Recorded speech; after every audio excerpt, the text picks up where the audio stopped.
మణరత్నం సినిమాలో ఉంది. ఇలాంటి ఇల్లు మళ్ళీ దొరకదు.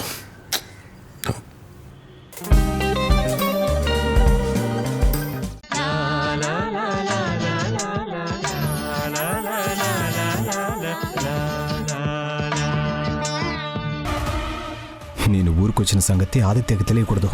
కానీ అసలు జానకి ఇక్కడికి వచ్చిందో లేదో అన్నయ్య తెలుసుకోమన్నాడు. బాబాయ్. ఏంటి బాబు?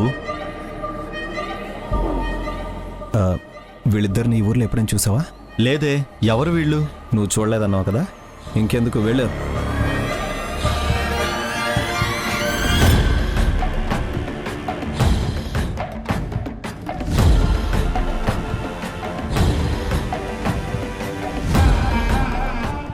ఈ అమ్మాయిని ఈ ఊర్లో ఎప్పుడైనా చూసావా? చూశాను, చాలాసార్లు వచ్చింది. బొబ్బిలి పూజారి గారి కూతురు కదా. ఈ అమ్మాయిని చూడలేదే. అయినా నువ్వెవరు ఇవన్నీ అడుగుతున్నావు? అది నీకు అనవసరం.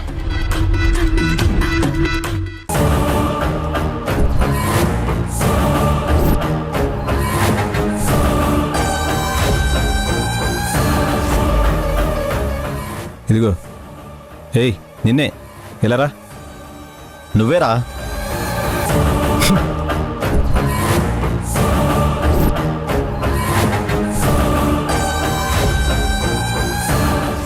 ఇదిగో, ఈ అమ్మాయి ఈ ఊరికి ఎవరింటికి వచ్చిందో తెలుసా?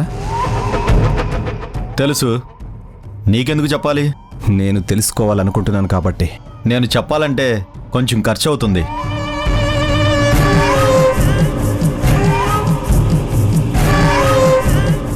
తీసుకో. ఈ అమ్మాయి ఎవరింటికి వెళ్తుంది? ఇలా చూసిన మనిషి గురించి చెప్తే డబ్బులు వస్తాయంటే రేపటి నుంచి పని మానేసి ఊర్లో అందరినీ చూస్తూనే ఉంటాను. అడిగిన దానికి మాత్రమే సమాధానం చెప్పు. ఈ అమ్మాయి మా ఊరి జమీందార్ గారు ఆదిత్యబాబు గారి ఇంటికి వస్తుంది. ఆయన్ని ఫ్రెండు అని పిలుస్తుంది. వాళ్ళిద్దరూ చాలా సంతోషంగా ఉంటారు. చాలా. మరి ఈ పక్కనున్న అమ్మాయి కూడా వచ్చిందా?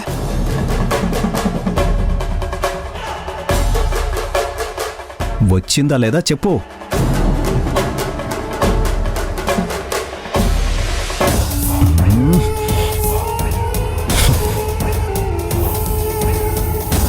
ఇదిగో, ఇప్పుడు చెప్పు. వచ్చింది బాబు. వీళ్ళిద్దరూ కలిసే వచ్చారు.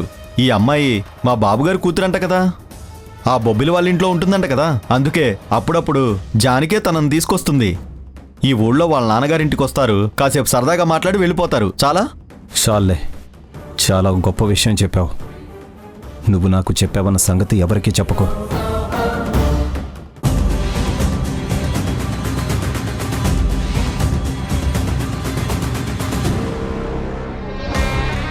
నీకు ఎప్పుడు ఎవరి గురించి తెలుసుకోవాలన్నా ఇలా డబ్బులు పట్టుకుంటారా? నేను చెప్తాను. అన్నయ్య, నీ అనుమానమే నిజమైంది.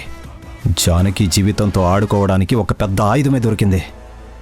జానకి, నువ్వు బుక్ అయిపోయావే.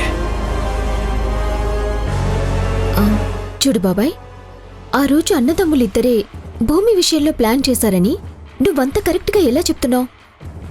నువ్వేదైనా ఊహించుకున్నావా, లేక నిజంగా చూసిందే చెప్తున్నావా? ఎందుకంటే భూమి కిడ్నాప్ అవ్వలేదు. భూమి మా దగ్గరే ఉంది. తన నెత్తుకు వెళ్ళడానికి వేరే మనుషులు ప్రయత్నించారు. కానీ నువ్వేంటి ఇప్పుడు ఇలా చెప్తున్నావు? నేను చెప్తున్నది నిజమమ్మా. భూమిని వాళ్ళు తీసుకెళ్ళలేకపోయారు. కానీ ఆ రోజు భూమి అనుకుని వాళ్ళు తీసుకెళ్ళింది వాళ్ళ కూతురు కుముదని. తనకి ముసుగు వేశారు.